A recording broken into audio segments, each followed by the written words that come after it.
Улуттар уюмунун жүргүзгөн анализине таянсак, дүйнөлүк кылмыштуу дүйнөнүн эң бир кирешелүү бизнестеринин бири баңгизат менен курал жарак сатуу болсо, андан кийинки эле 3-чү орунду адам сатуу ээлейт экен. Тилекке каршы биз бүгүнкү күндө 21-кылымда жашап жатсак дагы адам сатуу же болбосо кулчулуктун бир жаңы формаларынан арылбай келебиз. Саламатсыздарбы, эфирде көз караш. Биз бүгүн сиздер менен адам сатуунун жаңы формалары жөнүндө сөз кылганы турабыз. Бүгүн атайын бизге конок болуп, алыстан Махабат Тынарбекова айым келип отурат. Студиябызга куш келипсиз. Саламатсызбы? Саламатсызбы. Махабат айым, айтсаңыз, биз эми биз бүгүн 21-кылымда жашап атабыз. Албетте кулчулук доору албетте эч ак эле артта калган, бирок биз тилекке каршы ушул заманга чейин кулчулуктун бир жаңы формаларынан арылбай келебиз. Кыргызстанда бул жаатта акыбал кандай? Эл аралык миграция уюмунун билдирүүсүнө таянсак, дүйнө жүзүндө жылына 2-3 миллион адам кулчулукка сатылат. Ал эми Кыргызстанда жылына 60 миңдей адам кулчулук коркунучуна кабылат. Кулчулукка кабылган жарандарыбыздын 70% мигранттар. Биздин жарандарды ишке орноштурууну убадалап, өлкөдөн легалдуу түрдө алып чыгып кетишип, сатып жиберишет. Бирок жылына Кыргызстанда кулчулукка кабылгандардын так санын айтуу кыйын. Анткени көп фактылар көмүскө ойдон калат. Кулчулукка кабылган адамдар укук коргоо органдарына да кайрыла беришпейт. Алар коомчулуктун пикиринен тайсалдап, кулчулукка кабылганын ачык айтуудан тартынышат. Азыркы учурда биздин өлкөдө чыныгы ала кетсек, бул адам сатуу жана аны менен каршы күрөшүү иштери биздин органдар менен алып барылууда. Бирок ага карабастан биз белгилей кетишибиз керек, жана биздин менталитетке ылайыктуу жана ушу көп эле биздин эмгекчил мигранттарды ушу чет өлкөгө кеткен соң көп эле ушундай жагдайларга жолугушат. Биз муну көп учурларда мындай айтабыз да, эң уязвимый слой бул мигранттар ишке кеткен депчи. Бирок мындай ала кетсек, бул адам сатуу өтө бул уюштурулган өтө иш. Биякта абдан күчтүү психологдор жана абдан ошого тартуу жана вербовщики деп коебуз. Кылмыштуу топтор турат. Алар өтө психологиялык жактан кишиге катуу воздействие берет да. Ошондуктан бул маселе азыркы учурда Кыргыз Республикасында өтө орчундуу десек болот.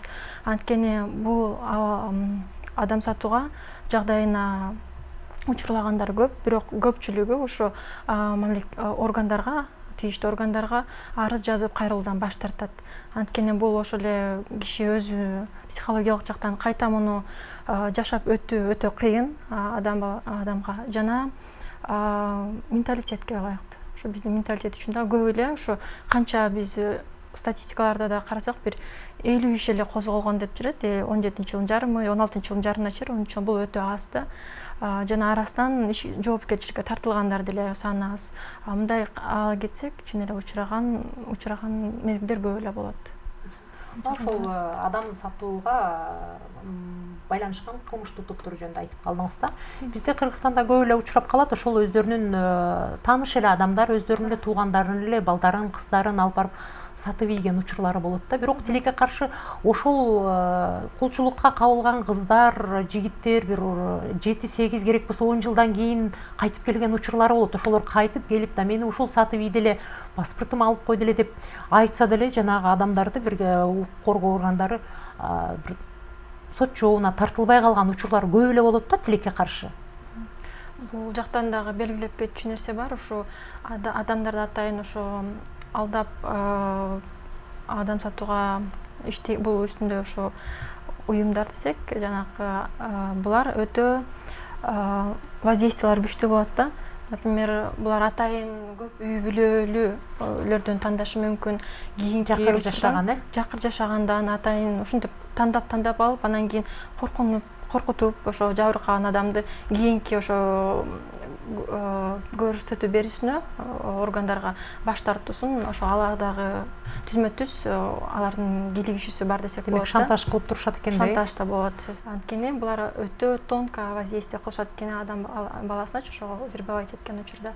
Ошондуктан демек эч кандай гарантия жок. Илимдүү, билимдүү, акыл эстүү болсо деле, андай ошондой кылмыштуу топтордун торуна түшүп калбайм деген эч кандай гарантия жок экен да, кепилдик жок.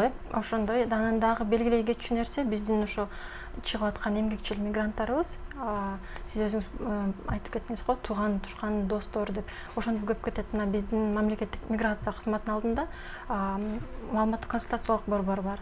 Ал жакта атайын мамлекет менен түзүлгөн макулдашуулардын үстүндө Турция, Дубай жана Россия башка өлкөлөрүнөн жумушка орноштурат. Жумушсуз биздин жарандар келет, ал жака айлыгын укканда 30 миң же 40 миң деп укса, алар жумушсуз жүрсө дагы жок, бул айлык абдан аз экен. Мага досум айтты, 70-80 миңдик жумуш таап берем депти. Тууганым бар эле деп көп ошо жолду тандап кетишет да. Ошентип тандап кеткендер көп эле ушундай кыйынчылыктарга да жолугат. Алардын арасында деле бар, конечно, бири-бирине жардам кылып тартып кеткендер, бирок андай учурлар да кездешет да, алдап ушинтип жана айткандай Турцияга да кетип бирбек айтып кеткендер. Бул эмнеден келип чыгат? Ушу биринчи эле айлыкты, сумманы, акчаны укканда эле көп ошого азгырып кетишет, э? Мына өзүңүз айтып кеттиңиз, ошол группа рискага ушул биздин жаштар. Анан ушул жаңы эле ал эми биздин жаштар потенциалдуу мигранттар ошол болуп атпайбы, жаңы эле окууну бүтүп ошол иштеш керек, акча табыш керек деп эле анан акчанын ошол жакшы жашоонун артынан түшүп анан ушул сыртка чыгып кетип аткан көп жаш улан кыздарды ошол кылмыштуу топтор азгырат экен да. Мына акыркы кездерде актуалдуу болуп баратат, биздин кыздар, жаш кыз келиндерибиз Турцияга барып сексуалдык кулчулукка дуушар болгон учурлары көп ачыкка чыгып атат да. Биз ушул сексуалдык кулчулук дегенде дагы негизи ачыкка чыгаруу, бул негизи биздин ошо мамлекеттин Кыргыз Республикасынын өкмөтүнүн мыйзамынын ченеминде иштелип чыккан программа эмес, алдам сатын алдын алуу жана ага каршы күрөшүү деген. Ошо программанын негизинде эң негизги бул адамдын укуктарын биринчи орунга коюу деп коюлган. Программада жазылып жана критерийлер кантип адамды тастыктоо, ошо киреби, ошо адам сатууга жертва болуп саналабы деп биринчи орундан ошо биз жарыкка өтө жарыялап, ошо ким болгонун, муну өтө жакшыландыруу иш алып барыш керек деп коюлуп жатабыз да. Анткени бул эмес жанакы бизде кичинекей случай болуп атат, ала качып кетип жанакы неме, мындайча айтканда мажбурлоо никелүү түрүндө өзүнө өзүнө кол салган кыздарыбыз дагы бар, мындай кездешет. Ошон үчүн биз адам сатууга кездешкен биздин жарандарга өтө кылдаттык менен мамиле кылып, өтө алардын укугун коргоого көп көңүл бурушубуз керек. Ошонун негизинде биздин мамлекеттик ошо мыйзамдар, биздин мына эң чоң бизге көмөктөшүп келген бул Бириккен Улуттар Уюмунун баңги заттар жана кылмыштуулук боюнча башкармалыгы. Алардын жардамы менен көп мыйзамдарыбыз эл аралык стандарт мыйзамдарга жакындатылды да. Ошондуктан ушу программада ошо 17-20 жылы иштелип чыкканга биз биринчи орунга ошолорду коюлган бар. Жана андан тышкары дагы бүт аймактарда, региондордо координациялык кеңештерди түзүү. Маалымат жеткирүүдө биз журналисттер көп эле жазып, көп эле материал жеткирүүгө элдерге аракет кылабыз да. Элдергечи ушул кулчулукка кабылып калышыңыздар мүмкүн, мындай кандайдыр бир кооптуу бир сунуштар болгондо ушундай атайын сурап билүү телефондору бар, телефон доверия бар, ишеним телефондору, ошол жерге чалып ошол ишкана тууралуу маалымат сураңыздар деп айтып деле келатабыз. Анан вокзалдарда, аэропорттордо атайын баракчалар, тиркемеде таркатылып атат. Бирок тилекке каршы биз ушул канча жылдан бери ушул тенденцияны токтото албай келебиз да. Профилактика иштери жүрүп атат, студенттердин арасында окуу жайларда деле түшүндүрүү иштери жүрүп атат, бирок эмнегедир өз натыйжасын бербей атат да. Бул натыйжаны бербегендай мен өзүм деле мамлекеттик миграция кызматында иштегенден кийин консультациялык иштерди көп алып барабыз абдан. Бул бирден бир эң негизги маселе, бул ар бир адам ойлойт да, бул менин башыма түшпөйт, мен мындан өзүнүн башына бул келбейт деп ойлойт. Бул күтүлбөгөн жактан деле болуп калат десе болот да. Например, мисалы биз деле келген жарандарга китепчелерди берсек, алып алыңыздар, ушундай жаңы өзгөрүүлөр болду десек, жапжаш эле балдар, кыздар, эми биздин аякта байкем бар, тайкем бар, алар билет, мурункудай эле да деп ошо китепчелерди алып кеткенден дагы баш тартып коюшат да. Негизи ошо ар бир адам өзүнө кыймылына өзүнө жоопкерчиликти сезиш керек да. болгон. Өзүнүн эртеңки күнүнө жоопкер боло билиш керек. Ооба, ата-энелери келишет, ыйлап, мына балам кетти эле, кызым кетти эле, жок, авария болдубу, же эмне болду, ушу канча күндөн бери кабарлашып атабыз деп. Биз кетерди айтабыз, сүрөттөрү барбы, паспортный данныйлар барбы, кетерди, негизи ошонун баарын калтырып кетиш керек үйүнөчү. Сурасак эч кандай бир данныйларын билбейт.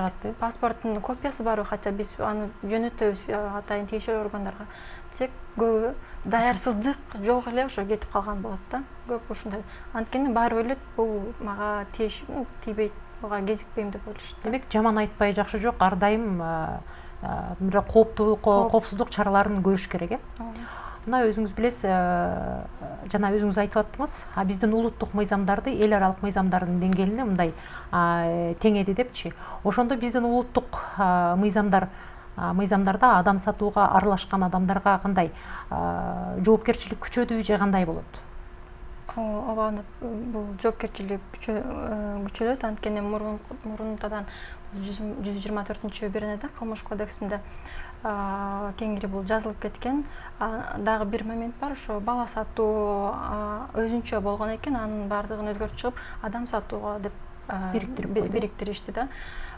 Мамлекеттик органдардын өзүнүн кызматкерлерин бул билим сапатын, профессионалдык сапаттарын жогорулатууга дагы басым жасоо. Анан эң негизги бул ошо идентификациялоо боюнча критерийлерди иштеп чыгуу жана ушу көбүнчө ушу жабыркаган адамдар мамлекеттик органдарга кайрылгандан баш тартып, общественный организацияларга кайрылып, жана ушундай башбанектерге кайрылганга тартышат. Ошолордон биз иштеп чыгуу критерийлер бар. Кантип акырындан жаранды ушу укуктуу органдарына кайрылып, арызданып, бирок ошол учурда дагы анын анонимдигин сактап калыш керек. Ушул учурда ушундар көп жазылды да, мыйзамга ошол шайкеш болот. Жакындатылган ошо международный. Канткенде биз адам сатуунун алдын алабыз. Биз бүгүн көз карашта ушул темада сөз кылып атабыз. Биз менен болуңуздар. Орусия Федерациясында биздин көп эле мекендештер иштеп келет. Ошол Орусиядан ошол кулчулукка кабылдым деп көп адамдар келет да. Анан ошол жерде мекендештери акча чогултуп, керек болсо алардын колунда документтери да жок болот да. Анан ошолорго акча каражат чогултуп, анан бул жака салышып, анан ошол адамдарды кайра кадимки жашоого кайтаруу, мындайча айтканда реабилитация курстары бизде канчалык деңгээлде өзүнө коюлган. Анткени көп учурда мындай кулчулукка дуушар болгон адамдар негизинен баягы өзүнө өзү кол салууга чейин ошондой деңгээлге чейин жетип калышат, психологиялык абалычы. Аларды мындай жакшы кадимки жашоого кайтаруу жолдору кандай болуп атат? Кандайдыр бир мамлекеттик деңгээлде бир иш-чаралар барбы же бул жакты биз бейөкмөт уюмдарына эле таштап салдыкпы? Муну дагы белгилегич нерсе, бул азыркы учурга чейин эл аралык миграция уюму бар. Алар тараптан өтө чоң жардам көрсөтүлөт. Жана ушул эле азыркы программада, мурунку биздин 13-16 жылкы программада мониторинг өткөзүлгөндө ушундай кемчиликтер билинип чыгып, кийинки программага ушу жаатта дагы мамлекеттик органдардан жардам берүүсү деп дагы каралган. Албетте бул Минздрав, Минсоцразвитиядан аларга тиешелүү психологиялык жардам көрсөтүлөт. Бирок биз аны канааттандыруу алып эмес деп дагы аны жакшыртууга умтулуп атабыз ушу жаңы программада. Мына Махаббат айым, чет жерде биздин бир кыз чыгып кетти дейли. Анан ал капысынан эле ошол документинен айрылып, колунда да бир эч кандай бир акча каражаты жок. Ал барып калган мамлекетин билбейт, тилди билбейт, шартты билбейт, эч ким менен байланыша албайт, байланыш каражаты да жок. Ушундай абалга дуушар болуп калган кызга сиз кандай кеп кеңеш берет элеңиз?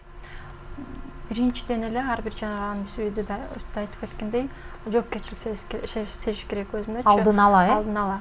Чыгаардын алдында ушу жакынкы консульстволордун, биздин посольство билип алып, эң биринчи очередь ошол жака барып, өздөрүнүн документтерин кайта туруш керек, восстанавливать этиш керек. Ал жерге жетпей калсачы, буларды аэропорттон, аба майданынан эле тосуп алып барып кетип, дароо эле документтерин бүт баарын алып коюп атпайбы?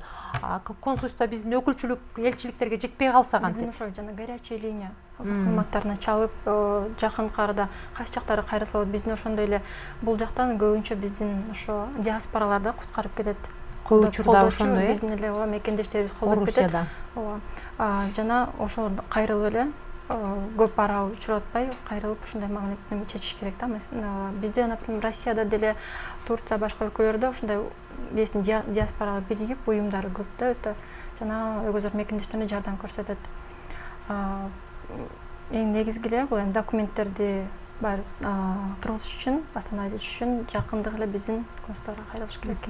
Мына жакынкы чыгыш өлкөлөрдөгү абал сизге тааныш болсо керек. Ошол эле Сирия, Иран, Афганистан мамлекеттеринде азыр учурда согуш жүрүп аткан аймакта биздин деле бир топ жарандар ошол жака кээ бирлери эми диний жактан берилип кетип калды, кээ бирлери ошол жанагы кээ бир азгырыктарга алданып кетип калгандар бар. Анан кээ бир жаш келинчектер бар, ошолор күйөөлөрү алдап айтпай алдап алып кетип калгандар бар.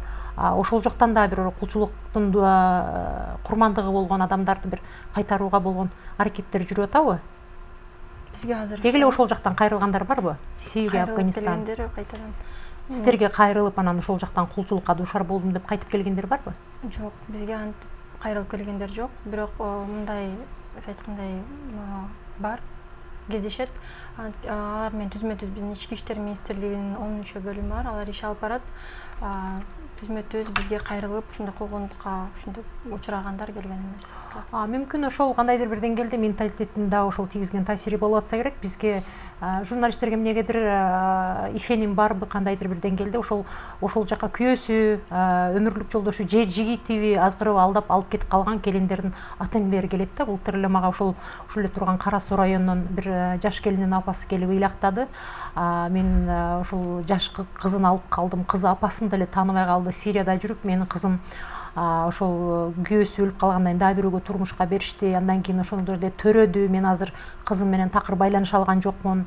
Анан күйүүтүнө чыдабай өмүрлүк жолдошум кызымдын атасы өлүп калды. Анан кызымы ошол жактан кулчулуктан бул жака куткарып алып чыгып бергиле деп бизге кайрылып келген да. Анан бул биздин жарандар бир ушундай проблемаларга кездешкенде кайсы органга кайрылаарын билбей калышат да көпчүлүктөрдө.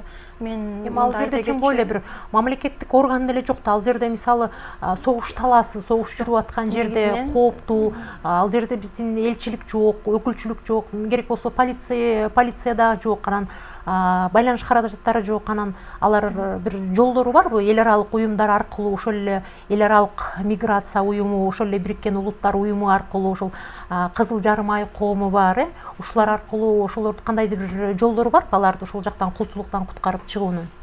Биринчиден эле ушундай бир көйгөйлөр пайда болгондо ар бир жаранга бир айта кетчү нерсе, бизге көп келишет. Көптөн бери эле кайрылып жүрөм ушул маселе менен дешипчи. Эң негизги бул жазуу түрүндө арыз калтырган эң оң. Ошону жазып, тиешелүү органдарга калтырып кетсе, анан ошо иш жүргүзүлөт да.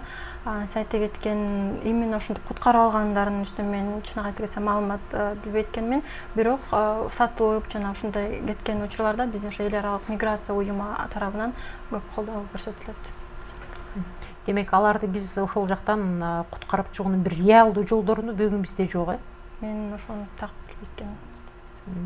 Мына бүгүн ошол жана координациялык кеңешти түзүү жыйынында өзүңүз деле мен деле күбө болдум. Мен бир чети ошол мамлекеттик укук коргоо органдарынын ошол кылган докладдарына бир чети ичим чыкпады да. Анткени деген мындай эле отписка кылып коюп атышат да, ооба иш жүргүзүп атабыз деп эле мындай жакындатылган бир статистика, бирок канча адам кулчулукка дуушар болуп, канча адамдар сатылып кетет. Бирок мындай алып карасаң бир 10го жетпеген адам быйыл деген такыр андай случай болбоду деген учурлар болуп атат. Бирок ошол эле учурда көмүскө эми бул адам сатууну айтып атпайбыз, бул көмүскө кылмыштуу топтордун көмүскө жасаган бир кылмыштуу иштери депчи, алардын бети ачылбай калып атат да тилекке каршы.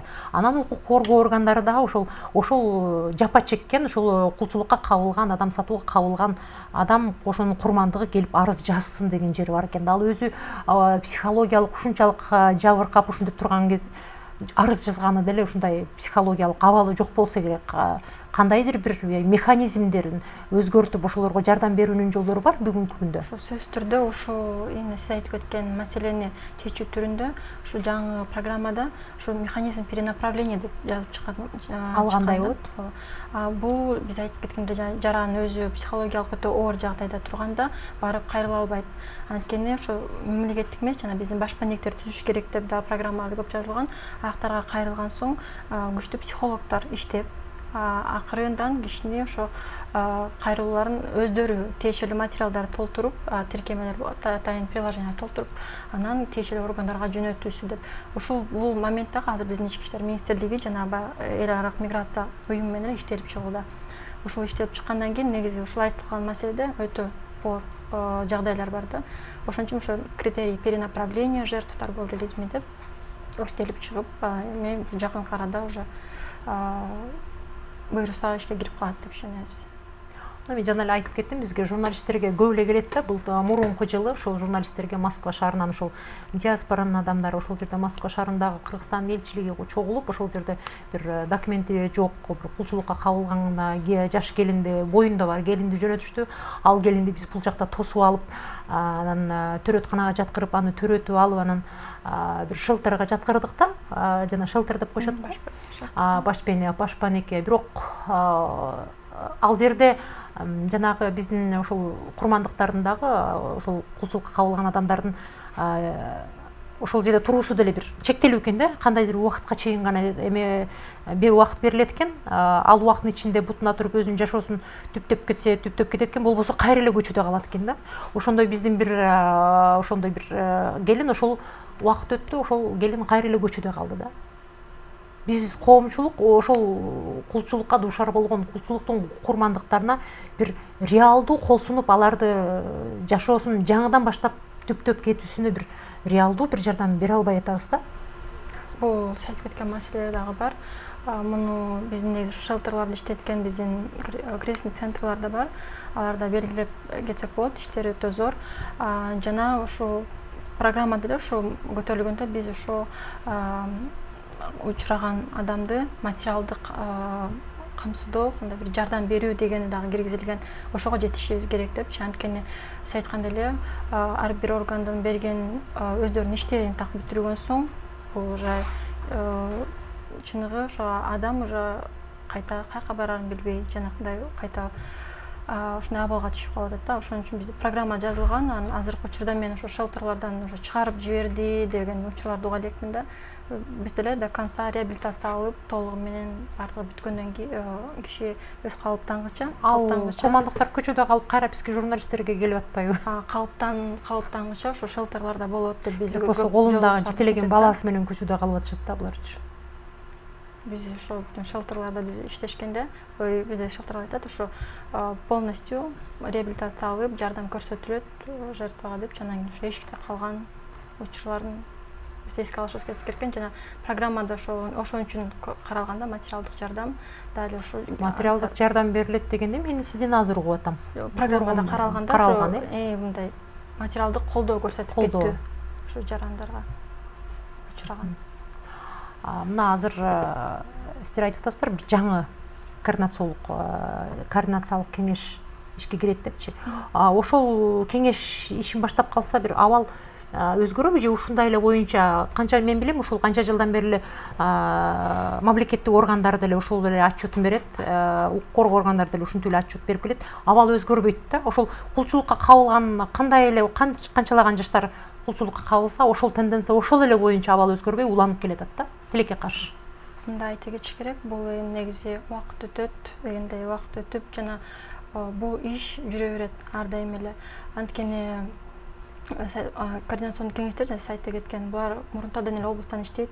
Бул координациялык кеңешке бүт мамлекеттик структуралардын гана эмес, жана эле ошо биздин кризисный центрлар, общественный организациялардын, жаштар комитеттеринин көп өкүлдөрү кирет. Биринчиден бул түзмө-түз максаттары дагы алдын алуу жана күрөшүү деп атабыз. Алдын алууга биз негизги маалыматтык информациялоо, ошо маалыматтык камсыздоо берген эң негизги болуп, жана сиз көрсөңүздөр керек, өткөрүлгөн ошо 7 область боюнча бири-бирине эстафета передавать этип, кандай маалыматтык иштерди өткөздү. Бул негизинен биринчи очереден ушу жаштардын көңүлүн буруу үчүн көптөгөн флешмобдор болуп өткөн. Жүрүштөр өттү, жүрүштөр өткөн, ооба. Эң негизгиде ошо биз адам сатууну алдын алуу чоң көңүл бурушубуз. Сөзүңүзгө аралжы Махабат айым, ошол адам сатууну алдын алуу үчүн ошол сиздин адис катары биздин теле көрүүчүлөргө эки ооз сөз сиздин кеңешиңиз ошого кабыл алыш үчүн эмне кылыш керек? Сиздин кеңеш? Мен биринчиден биздин жарандарга кайрылып кетерде айтчу нерсем бул сөзсүз түрдө өзүңүздөргө жоопкерчиликти өзүңөр алуу жана кай бир жака өлкөгө чыгып баратканда сөзсүз түрдө ал жактан кайсы жакта болосуз, жакын арада консульстволордун же ушу биздин эле мекендештердин ачкан диаспоралардын болушунча маалыматты таап алып, контакт телефондорун, адрестерин баардыгын билип алып жана өзү кетип атканда толук өзү тууралуу дагы ушу паспорты Кудай сактасын андай болбой эле койсун, бирок калтырай кетиш керек экен. Бизде ошо практикада кездешкен үчүн айтып кетет толуктумал бараткан өлкө тууралуу маалыматты алып, биздин ошо контакттарды айтып кеттим. Жана барган өлкөнүн мыйзамын сөзсүз түрдө билиш керек, миграциялык мыйзамдарын билиш керек, аякты маданиятын сыйлай билиш керек. Толук бара турган өлкөгө маалымат алып эле чыккан эң оңду. Рахмат, Махабат айым, бүгүн бизге келип маек куруп кеткениңиз үчүн чоң рахмат. Урматтуу телекөрүүчүлөр, биз сиздер менен ушу менен дагы бир жумага коштошобуз. Аман туруңуздар.